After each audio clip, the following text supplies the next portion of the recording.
Aqui pelo Brasil, após a reunião com o presidente Lula, o ministro da Fazenda, Fernando Haddad, afirmou que o governo vai enviar ao Congresso as medidas que foram apresentadas nos últimos dias para reverter parte da elevação do Imposto sobre Operações Financeiras, o IOF. O Alan Gani comenta esse tema aqui para a gente. Ô Gani, o que pode vir por aí, hein? O que está na alça de mira? Olha só, Nonato, basicamente ele troca uma diminuição da alíquota do IOF por outros impostos. Então vai ter uma tributação adicional que não existia naqueles títulos de renda fixa isentos. Então, por exemplo, LCI, LCA, debêntures incentivadas, aquelas títulos de empresa destinados a financiar projetos de infraestrutura. CRI, CRA, que também são títulos corporativos de empresa. Esses títulos hoje eles não pagam imposto, né? O investidor não tem tributação. Então vai ter uma alíquota de 5% para esses títulos. Agora, se você comprar lá uma LCI, uma LCA do banco, há esse encarecimento para o investidor. Além disso, há um aumento também da tributação da contribuição social sobre o lucro líquido, um outro tributo, passando de 9%, de 15% a 20% para algumas instituições financeiras.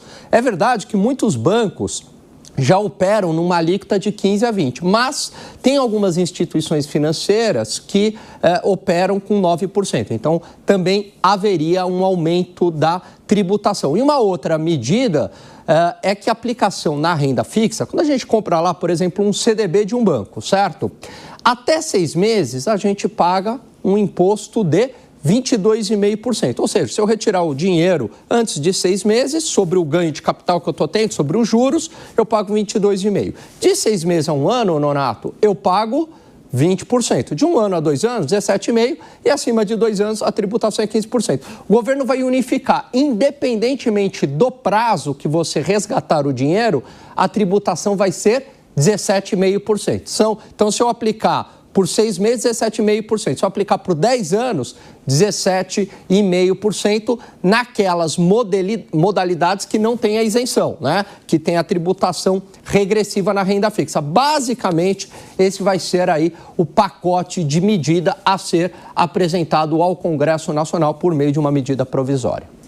Agora, Gani, ajuda a gente a entender um pouco esse cenário, porque mesmo depois das mudanças, né, esse pacote continua sendo alvo de críticas de vários setores, principalmente da bancada do agro, do setor da construção civil. Tem uma coalizão, né, das frentes parlamentares também do setor produtivo que dizem que desestimulam investimentos a longo prazo, ou seja, compromete o setor produtivo, geração de emprego, né? O que está faltando? O que falta, basicamente, é o governo apresentar uma solução para compensar a perda de arrecadação com a diminuição ou eventual diminuição da alíquota do IOF com medidas de contenção de gastos, de corte de gastos. O que o governo está fazendo, basicamente, é trocando 6 por meia dúzia, porque ele reduz o imposto de um lado, mas aumenta o imposto do outro lado. E com todos esses efeitos que você muito bem colocou, Soraya. Porque, veja, quando a gente olha para o setor do agronegócio e o setor imobiliário, o que acontece? O governo dá essa isenção fiscal para os investidores deste setor justamente para fomentar o crédito tanto ao agronegócio quanto à construção civil, ao setor imobiliário.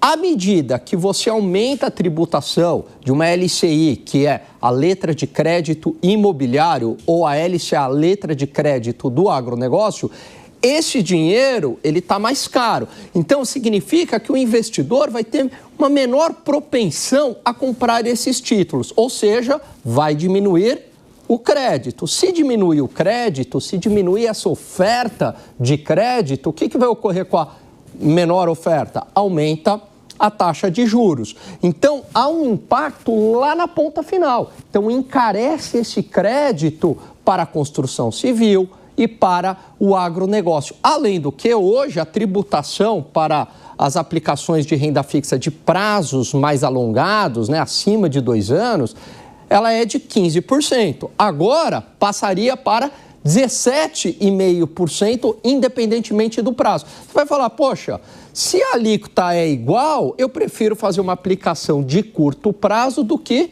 de um prazo mais longo. Só que o financiamento de longo prazo na economia é muito importante. Você dá mais fôlego para a empresa conseguir pagar as suas dívidas. Então, isso vai trazendo um encarecimento do crédito para as empresas e causa alguns tipos de distorções. Em resumo, faltam medidas de corte de gasto. Não adianta compensar diminuição tributária com outro imposto. Obrigado, Gani. Você veja como não é simples aí essa articulação toda no cenário econômico, e o Gani vai ajudando a gente a entender